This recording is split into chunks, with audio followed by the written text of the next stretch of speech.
Online class में BA final के समस्त छात्र छात्राओं को डॉक्टर अरविंद साहब Warkade assistant professor government college की ओर से स्वागत अभिनंदन। आज हमारा चैप्टर है अल्प विकास के आर्थिक घटक। उस दिन हमने जो देखा था आर्थिक घटक देखे थे, आज हम देखेंगे गैर आर्थिक घटक। ठीक है। आर्थिक घटक में पहला पॉइंट मैंने जहाँ तक आपको बताया था, पूंजी निर्माण, तकनीकी, स्वास्थ्य सुविधाएं और शोध का विकास, साहसी और नव प्रवर्तन। पूंजी निर्माण तभी संभव होगा जब हमारे पास इंडस्ट्रियाँ होंगी, उद्योग धंधे स्थापित होंगे, लोगों को रोज़गार मिलेगा तो स्वाभाविक है विभिन्न प्रकार की आवश्यकताओं की क्या होती है, पूर्ति होती है। डिमांड तभी करता है व्यक्ति जब उसके पास पर्याप्त मात्रा में क्या हो जाती है, इनकम हो जाती है, आय के स्रोत होने लगते हैं, रिसोर्सेस ऑफ इनकम। जब तक आय के पर्याप्त मात्रा में संसाधन नहीं रहेंगे तब तक हमारे पास पूंजी निर्माण संभव नहीं है। पूंजी निर्माण अल्प विकास के लिए अगर हमको सबसे पहले आवश्यकता पड़ेगी तो वह आवश्यकता हमारी क्या है, पूंजी निर्माण। पूंजी निर्माण में अगर जितना अधिक हम वृद्धि करेंगे उसी आधार पर क्या है, हमारा क्या होगा, वस्तुओं की पूर्ति होगी। दैनिक आवश्यकताओं की पूर्ति के लिए हमको किसकी आवश्यकता पड़ती है अजय? पूंजी की ना। हाँ, तो स्वाभाविक है, तो पूंजी आएगी कहाँ से? इसके लिए क्या है, हमारे पास पर्याप्त मात्रा में संसाधन रहेंगे, उद्योग धंधे स्थापित रहेंगे तो स्वाभाविक है उससे हमारे पूंजी निर्माण में क्या होगी, वृद्धि होगी। अब प्रश्न ये उठता है कि पूंजी निर्माण किस आधार पर प्राप्त होगा, पूंजी निर्माण में कैसे वृद्धि होगी? जब तक हम अल्प विकसित राष्ट्र की श्रेणी में तब तक गिने जाएंगे जब तक हमारे पास क्या है, पर्याप्त मात्रा में संसाधन उपलब्ध नहीं होंगे। पर्याप्त मात्रा में संसाधन उपलब्ध होंगे तो स्वाभाविक है हम दैनिक आवश्यकताओं की पूर्ति क्या होने लगी, अगर आसानी से होने लगेगी। अब हम उस दिन जो किए थे, पूंजी निर्माण, तकनीकी, स्वास्थ्य सुविधाओं का विकास, शोध का विकास, संसाधनों का विकास, स्वास्थ्य सुविधाओं का विकास और तमाम संसाधनों का विकास, इन सभी की कमी के कारण क्या है, हम विकसित राष्ट्रों की श्रेणी, जैसे मान लीजिए अमेरिका, संयुक्त राष्ट्र अमेरिका, जापान, कनाडा, थाईलैंड, रूस, इन राष्ट्रों की प्रति व्यक्ति आय से हमारी प्रति व्यक्ति आय बहुत निम्न होने के कारण हम क्या है, अल्प विकसित राष्ट्र की श्रेणी में गिने जाते हैं। तो स्वाभाविक है हमको क्या है, सबसे पहला बिंदु पर ध्यान देना पड़ेगा कि पूंजी निर्माण में कैसे वृद्धि होगी। पूंजी निर्माण आखिर है क्या, इसको हम जब तक क्लियर नहीं कर लेंगे तब तक हम क्या है, अल्प विकसित राष्ट्र की श्रेणी में गिने जाएंगे। आर्थिक घटक का मुख्य कारण यही है कि हम इन पर अगर विशेष रूप से ध्यान देंगे तो स्वाभाविक है हमारा देश क्या है, विकसित राष्ट्र की श्रेणी में आ सकता है। तो जैसे मान लीजिए अमेरिका की प्रति व्यक्ति आय क्यों अधिक है, कभी आपने कल्पना किया है अजय? और कोई विद्यार्थी?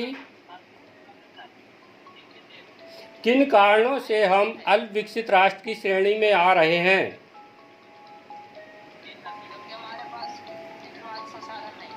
आय का साधन नहीं है। तो स्वाभाविक है रामू, आय के साधन उपलब्ध ना होने के कारण हम क्या है, अल्प विकसित राष्ट्र की श्रेणी में आते हैं। आय के साधन क्या होना चाहिए? अब आय के साधन हमारे पास कैसे उपलब्ध होंगे, आय के साधन कैसे उपलब्ध होंगे, ये प्रश्न हमारे पास उत्पन्न होता है। तो पूंजी, जब तक हम पूंजी इन्वेस्टमेंट नहीं करेंगे, सरकार हमारी क्या है, पूंजी निर्माण में वृद्धि करने के लिए विभिन्न प्रकार की औद्योगिक इकाइयों को स्थापित करें। औद्योगिक इकाइयाँ स्थापित होंगी तो स्वाभाविक है लोगों को क्या मिलेगा, रोजगार मिलेगा। तो स्वाभाविक है रोजगार मिलेगा तो पूंजी निर्माण में किस आधार पर वृद्धि होगी? लोगों की प्रति व्यक्ति आय में क्या होगी?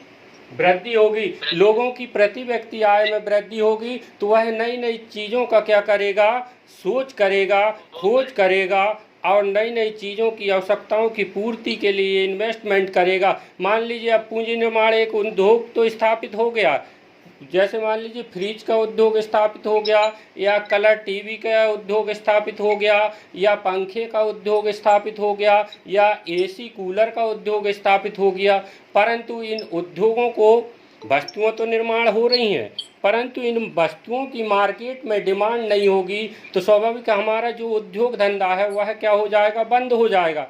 तो इस स्थिति से निपटने के लिए क्या है? लोगों को पर्याप्त मात्रा में क्या मिलना चाहिए? रोजगार मिलना चाहिए। तो रोजगार मिलेगा तो क्या है? आय में वृद्धि होगी। आय में वृद्धि होगी तो स्वाभाविक है उनकी दैनिक आवश्यकताओं की क्या है? क्षमता क्या होगी? विलासिता की वस्तुओं के लिए क्या है? अधिक से अधिक व्यय करने की इच्छा जागृत होगी और इस इच्छा की पूर्ति के लिए क्या होगा? वो अतिरिक्त खर्च करेगा जिससे हमारे उद्योग धंधों को क्या होगा? फायदा होगा। तो इस आधार पर क्या है? पूंजी निर्माण में वृद्धि होगी। अब पूंजी निर्माण में वृद्धि हो गई तो स्वाभाविक है उद्योग धंधे 5 लाख से स्टार्ट होता है, चाहे लघु उद्योग हो चाहे वह वृद्ध उद्योग हो। अब बृहद उद्योग अगर खोल लिया जाता है उसमें मान लीजिए 50 लाख क्या करता है व्यक्ति? खर्च करता है। अब 50 लाख का उद्योग वह धीरे धीरे क्या होते जाता है? बढ़ते जाता है। अब उद्योग बढ़ेगा तो स्वाभाविक है उससे क्या होगा? आय बढ़ेगी। इस आधार पर ये चक्र चलता रहेगा और एक समय ऐसा आएगा कि हमारा राष्ट्र क्या है? विकसित राष्ट्र की श्रेणी में आ सकता है। अब तकनीकी के आधार पर भी हम क्या है? भारत एक बहुत पिछड़ा हुआ देश है। तकनीकी आधार पर हम क्या है? तकनीकी ज्ञान ना होने के कारण भी क्या है? अन्य राष्ट्रों की तुलना में हमारा देश बहुत पिछड़ा है। मान लीजिए चीन हमारा पड़ोसी देश है परंतु वहाँ की प्रति व्यक्ति आय भी बढ़ते जा रही। जनसंख्या हमारे देश से वहाँ पर क्या है? अत्यधिक जनसंख्या है परंतु वहाँ पर क्या है? तकनीकी ज्ञान का बहुत भंडार है। तकनीकी ज्ञान का अगर भंडार रहेगा तो स्वाभाविक है वहाँ की प्रति व्यक्ति आय में क्या होगी? वृद्धि होगी। अब मैंने उस दिन उदाहरण बताया था कि चीन में एक मोबाइल बनाने के लिए उसको कितना लागत लगती है? 5,000 रुपये लगती है। अगर वह सीमा शुल्क अन्य टैक्स भरता है तो वह मोबाइल की कीमत कितनी हो जाती है? 6,000 हो जाती है और वह भारत में आके उस मोबाइल को क्या है? 9,000 रुपये में क्या कर देता है? विक्रय कर देता है। परंतु इसी मोबाइल को अगर भारत की कंपनियां निर्माण कर रही हैं तो हमारे पास क्या है? तकनीकी सुविधाओं ना होने के कारण क्या है? हम बाहर से सॉफ्टवेयर इंजीनियरों का निमंत्रण करते हैं और उसके आधार पर क्या है? अच्छी से अच्छी क्वालिटी की वस्तुओं का निर्माण करते हैं। परंतु हमारे यहाँ क्या है? उन वस्तुओं का निर्माण करने में कास्ट अधिक लग जाती है, लागत अधिक लगती है और लागत जब अधिक लगेगी तो स्वाभाविक उसका मूल्य क्या होगा? अधिक होगा। मूल्य अधिक होने के कारण क्या? हाँ स्वाभाविक है उसका मूल्य अधिक होगा तो स्वाभाविक है उस मूल्य अधिक होने के बेटा बीच में ना बोलना, ठीक है? अधिक होने के कारण क्या है कि उन औद्योगिक जो वस्तुएं निर्माण कर रही हैं, चाहे मोबाइल हो, अन्य चीज़ों का भी हम उदाहरण पेश कर सकते हैं। उन वस्तुओं की मार्केट में कीमत अधिक होने के कारण क्या है? उनका विक्रय नहीं हो पाता और जब विक्रय नहीं होगा तो स्वाभाविक वह कंपनी धीरे धीरे उद्योग क्या होते जाएगा? बंद होते जाएगा। तो इन परिस्थितियों से निपटने के लिए क्या है? हमको उद्योग धंधों पर कम से कम तकनीकियों का क्या होना चाहिए? विकसित होना चाहिए। मान लीजिए कम संसाधन तो हैं, तकनीकी चीज़ें कम है परंतु उनका अत्यधिक विकास हो जिसके कारण क्या है? वह क्या हो सकता है? वस्तुओं का निर्माण आसानी से कर सके। हेलो हाँ बेटा। सर मैं ये पूछ रही थी टॉपिक कौन सा है? ये यूनिट फर्स्ट है अपना, फर्स्ट पेपर, ठीक है? सिलेबस हम कल लिखा देंगे, बीच में डिस्टर्ब ना करें, ठीक है? जी सर। ओके। टॉपिक पूछना okay okay. Personal personal call करके बात बात कर लेना सर से। हाँ, ये अब अगला पॉइंट हमारा है शोध एवं नवप्रवर्तन। शोध एवं विकास। शोध एवं विकास क्या है कि हमको अल्प विकास राष्ट्र की श्रेणी से हमको विकासशील राष्ट्र की श्रेणी में अगर इंडिया को लाना है, भारत को लाना है, तो हमको क्या करना पड़ेगा? एक शोध पर विशेष रूप से ध्यान देना पड़ेगा, आधुनिक खोज करना पड़ेगा। किसी भी चीज़ की जब तक आधुनिक तरीके से खोज नहीं की जाएगी तो स्वाभाविक है हम अन्य राष्ट्रों की तुलना में क्या रहेंगे? बहुत पिछड़े रहेंगे। तो इन स्थितियों से निपटने के लिए क्या है? रिसर्च को क्या करना पड़ेगा? डेवलप करना पड़ेगा। जब तक हमारा रिसर्च डेवलप नहीं होगा, हमारी सोच विकसित नहीं होगी, तो हम अन्य राष्ट्रों की तुलना में बहुत पीछे रहेंगे। अमेरिका में एक मान लीजिए एक गरीब परिवार है तो भी उसकी प्रति व्यक्ति आय बहुत अधिक है, और यहाँ का एक गरीब परिवार है उसकी प्रति व्यक्ति आय क्या है? बहुत निम्न है। निम्न क्यों है? क्योंकि हमारे पास क्या है? आय के साधन नहीं है। आय के साधन पर्याप्त मात्रा में होंगे तो स्वाभाविक है हमारी प्रति व्यक्ति आय में क्या होगी? वृद्धि होगी। अगला पॉइंट क्या है हमारा? शोध एवं विकास हो गया। अगला पॉइंट है साहस और नवप्रवर्तन। साहस, अब किसी भी साहस एवं नवप्रवर्तन, साहस एवं नवप्रवर्तन के आधार पर देखें तो किसी भी इंडस्ट्रीज या उद्योग को स्थापित करने के लिए हमको किसकी आवश्यकता पड़ेगी? साहस की आवश्यकता। साहसी जब तक नहीं होंगे, बलशाली नहीं होंगे। अब बलशाली का तात्पर्य ऐसा है कि ये जरूरी नहीं है कि हमारे पास पर्याप्त मात्रा में धन हो। तो गवर्नमेंट ने इतनी सारी स्कीमें रखी हैं, सरकार ने इतनी सारी योजनाएं संचालित की हैं जिनके माध्यम से आप क्या ले सकते हैं? ऋण ले सकते हैं। ऋण के पश्चात आप लघु उद्योग एवं कुटीर उद्योगों को क्या कर सकते हैं? संचालित कर सकते हैं। अब कुटीर उद्योग जरूरी नहीं है कि बड़ी से बड़ी पूंजी विनियोजित करेंगे तब जाके हमारा कुटीर उद्योग संचालित होगा, कदापि संभव नहीं है।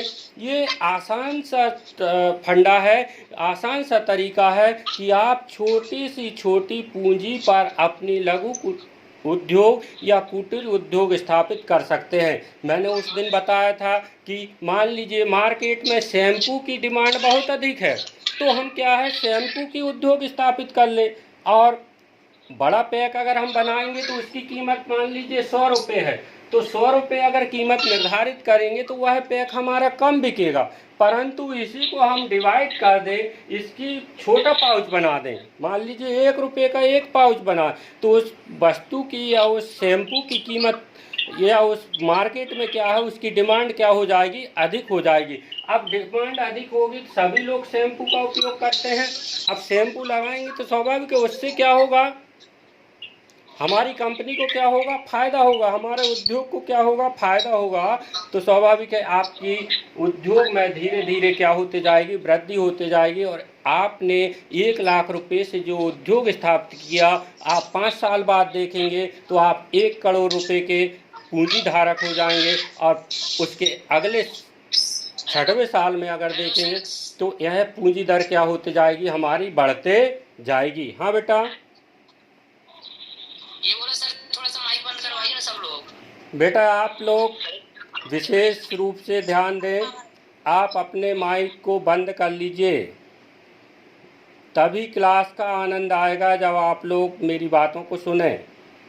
जो भी है उसके लिए हम 5 मिनट आपको अतिरिक्त देंगे लास्ट में।